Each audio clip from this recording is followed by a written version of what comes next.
Hello and welcome to TFF, Teacher from Finland. This video is about the birth of the Finnish nation, which is not the same as the country. It's the people of Finland, their identity. This video is based on an essay I wrote when I was studying history at the University of Tampere in 2002.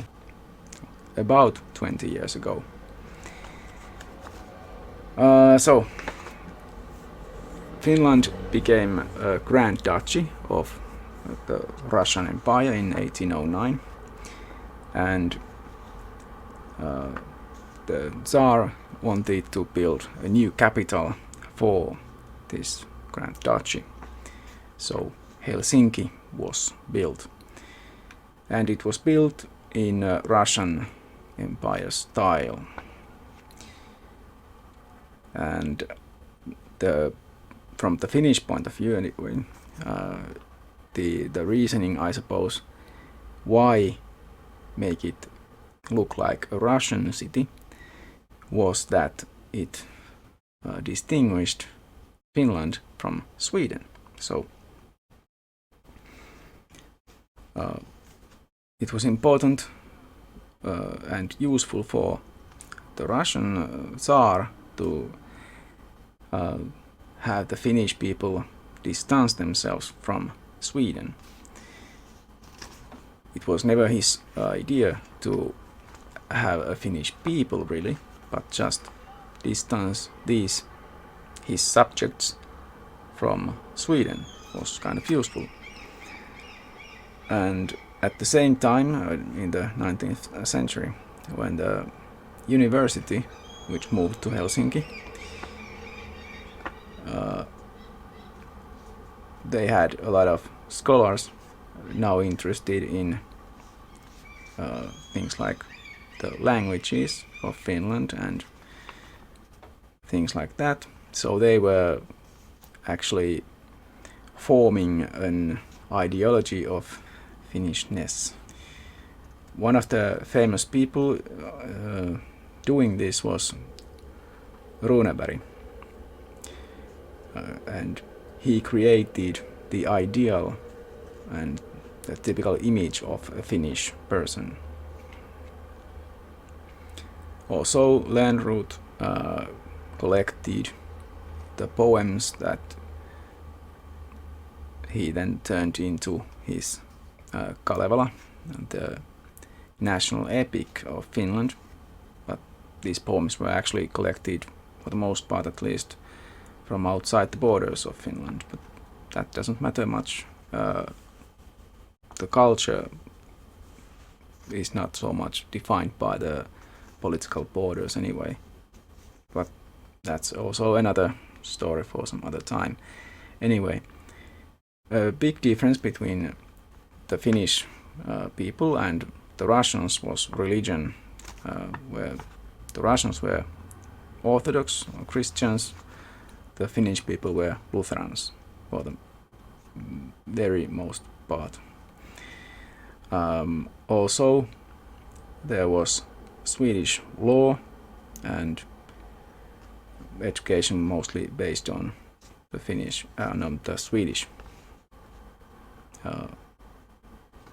university system and that kind of Western university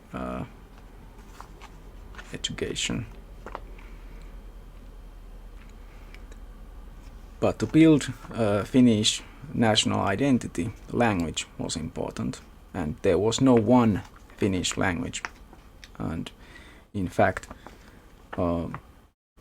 the Finnish that I speak, for example, the current language known as Finnish, Suomi, is not a natural language. It's a constructed language. It's based on natural languages though, but it's not a purely natural language. And most of the words in the language are actually borrowed from other languages. And it was just developed at the time. and the Kalevala book, I suppose, and the work related to that was also important for the language part. So first, they wanted to create an ideal of what it is to be Finnish, and then sort of like teach the Finnish people to be Finnish according to that ideal. So it was the intellectual elite of the country, really, who themselves mostly spoke Swedish, who had this idea, this national idea. And mostly they did this because they didn't want to, be Russians, and they couldn't be Swedish. There was no other way than left, just try and create their own identity, I suppose.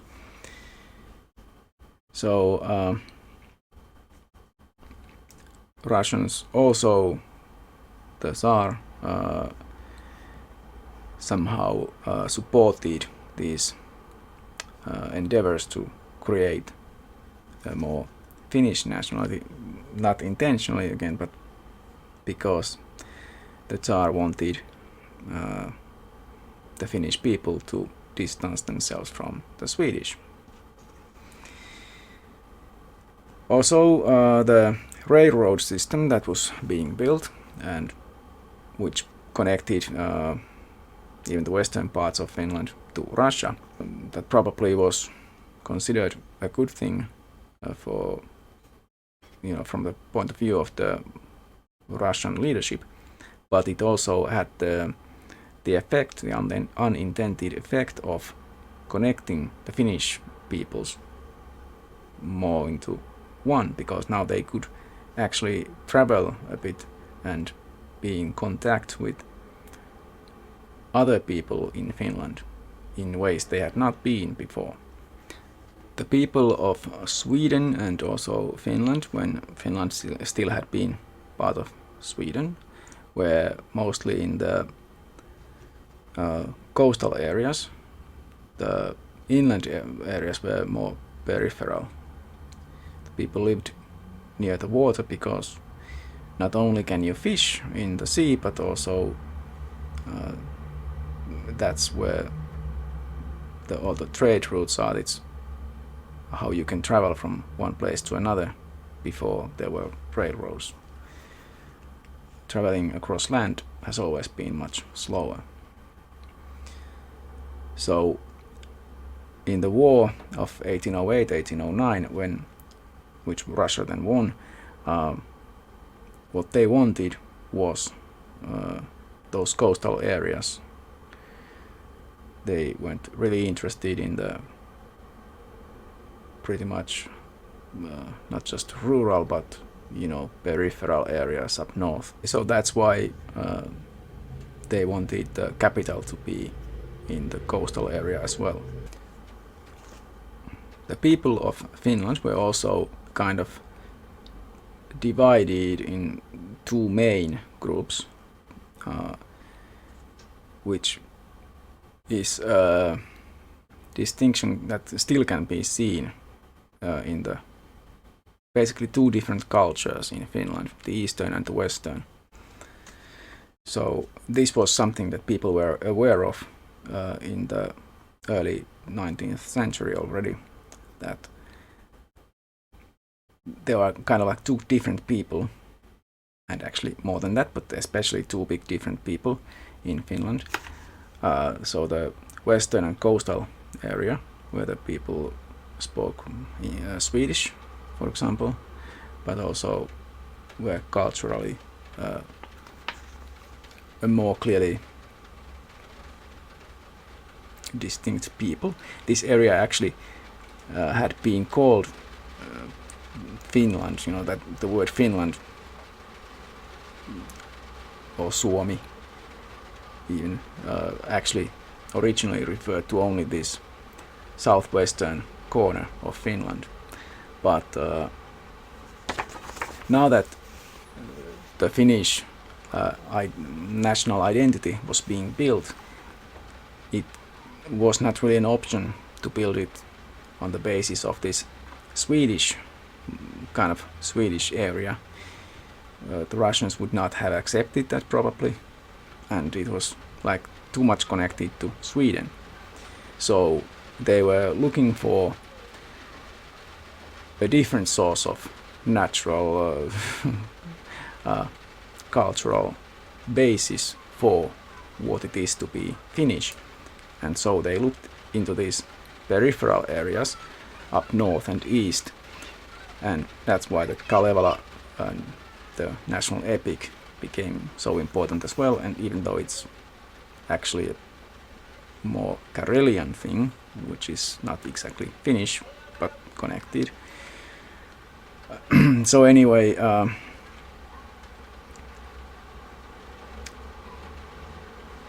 the educated elite was in the south. What capital there was, it was in the south, or the ruling elite was in the south. All of that was in the south, and it extended its influence up north, but curiously took the cultural identity from the north and east and made that the Finnish national identity. And because there was not much of history to speak of for a Finnish people, they paid more attention to things like sceneries. So Finnish national identity has been connected to things like forests and sceneries more than to historical events, for example. The railroad all the way to St. Petersburg was finished in the 1970s. No, the 1870s. Some new towns were founded to support industry, like Kotka. Finland even had a currency of its own, markka, from the 1860s onward, and actually all the way until the introduction of the euro. And it was tied to the gold standard, I think, in the 1870s as well. And there was a stock market in Helsinki, and education was improved, and polytechnic education also became a thing. And it was kind of interesting how that and the traditional university education became kind of competitors. One important thing in the creation of the Finnish national identity is this thing called phenomania, and it was importantly a rural, countryside ideology, although it was an ideology of the educated elite, but it was the idea that like in other forms of nationalism, the ideal is generally a farmer and farming, all that sort of thing that has to do with tilling the soil, fatherland and all that. All of that was considered the core of what it is to be Finnish, and it's connected to Hegelian ideas of the fatalism in history, the development of a people, a spirit of the people, or I don't remember the German term, Volksgeist or something maybe. Anyway, so it's this idealism. These days I suppose we can call it a superstition just as well, but it was this ideology that was also connected to religion. It was, like idealism and other supernaturalisms are closer to each other than materialism. And so in education even, this actually became a thing, an important distinction, because classical history and literature are more easily connected to idealism, but the new natural sciences, which are kind of materialistic and led to materialism, this connection of the natural sciences to naturalism and materialism, and therefore their opposition to supernaturalism, was already noticed, and this meant that the natural sciences were seen as radical, and there was an attempt to reduce their influence by emphasizing the classical fields more in education in Russia, for example. The fear of materialism was connected to the fear of communism.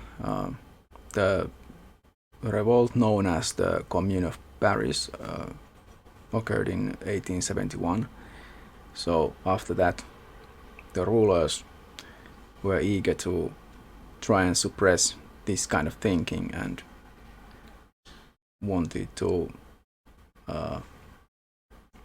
support idealistic kind of thinking as a counterbalance to these new radical forces. So in Finland, as well as other countries, natural sciences were kind of seen as connected to anti-clerical and anti-church views and atheism, that sort of thing, which they ended up being actually, but that was seen as a bad thing at the time. One of the big changes that the creation of the Grand Duchy of Finland caused was that because Russia didn't want Finland to have its own army at this time, it meant that the nobility, such as it was in Finland,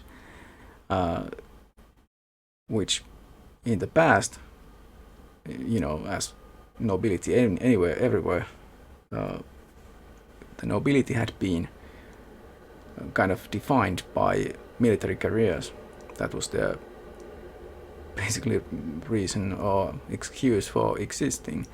But with the so-called time of autonomy in Finland, this meant that the nobility had to seek other kind of careers, and this meant that the nobility became more closer to the middle class. They became bourgeois, I suppose.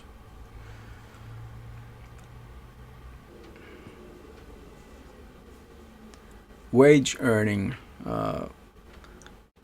part of the population grew as urbanization and industrialization grew, and that meant a different kind of economy, because people weren't just using trade in kind anymore. They were using money to purchase things, and they weren't just growing their own food anymore. They were participating in the economy.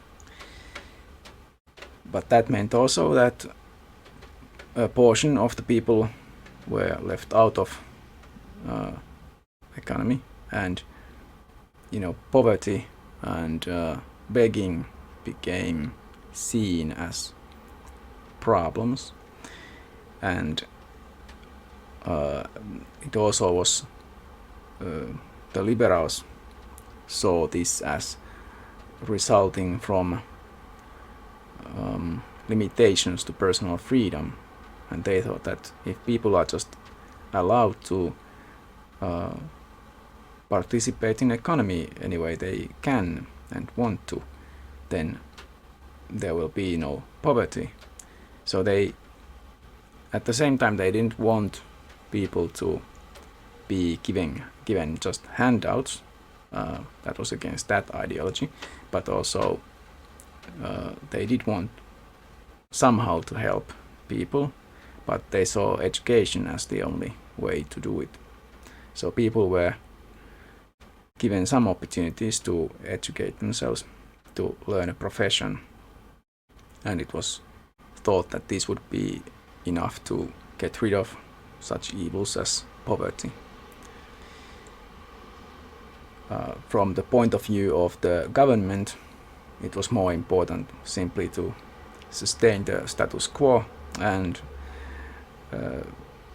to strengthen the patriarchal system, the structure of society. And this was very clear in Finland in the sense that there was no freedom. I don't suppose there was that much freedom anywhere, but for the ordinary people. So they were always under some kind of supervision. It could be a private farmer. They were essentially working for that farmer. Or if they lived in a town, they might be working in a factory for wages. But if they lost their job or something, they were taken care of by the congregation, the local congregation, not the state. Or rather, there was no difference between the church and the state. They were not separated. And the congregation could prevent people from moving from that area, for example, to a town, if the congregation, the leaders of the congregation, if they thought that this person is not fit to take care of themselves, then they were not given leave to move. It wasn't just up to your own decision. The idea was that all the poor people should be living wherever they are living and get help there and not become a burden to some other congregation. It was also possible to send people who were not working somewhere, who could not take care of themselves that way. They could be sent to forced labor, because it was thought that just simply working is somehow important, not really what you produce or anything. It's it's a very Christian way of thinking, that you are only allowed to eat if you work, basically. That sort of thing. Pretty disgusting. Some people still think that way. Also, there was a duty to take care of one's relatives, so not just your family, but perhaps your extended family. Not sure how far, but you might be expected at least to take care of your cousins, for example, in some situations at least.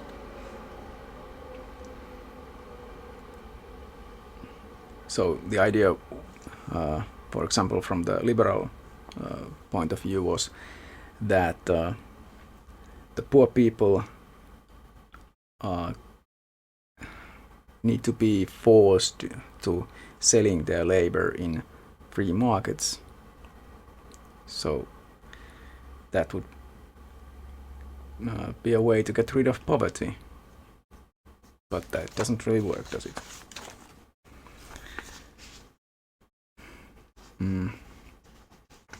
Wage laborers in towns were actually kind of happy to be paid wages. Sure, they could have been paid more, but there were critics of the industries and all that, basically mostly from people who were not themselves laborers. The laborers themselves were more in favor of this rising industrialism because it made them free from the patriarchal system of the countryside, at least, although they were still pretty much wage slaves of the capitalists who owned the factories where they worked. But it was still better.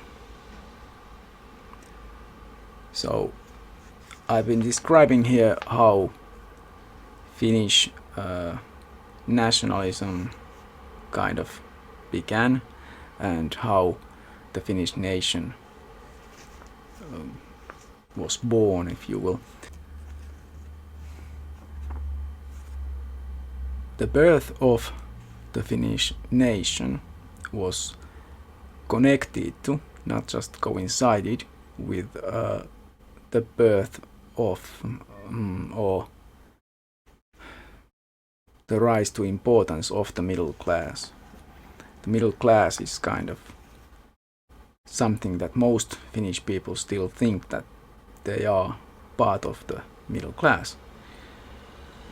Some people do realize that they are precariat or, poor, whatever. But a lot of people think that they are middle class, even if they actually, economically speaking at least, are not. For example, I'm not middle class in that sense.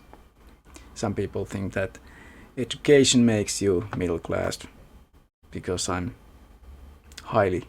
very highly educated, then I'm supposed to be middle class. I don't think so. But there never became a very significant class consciousness of the working class or the poor people, which would have then led to the idea of revolting against the society, the capitalist society, and so against the wishes of the Soviet Union during the Second World War. Even the communists in Finland did not really want to join Finland into the Soviet Union. They wanted to turn the country perhaps to make it a communist country maybe, but at least they wanted to improve life here, but not necessarily, join the Soviet Union, because they already had this sense of Finnish nationality. They were Finnish now. So in just 100 years or so, the people in Finland had adopted a nationality, an ideological structure that had not existed. So that's one way a nation can be born, I guess.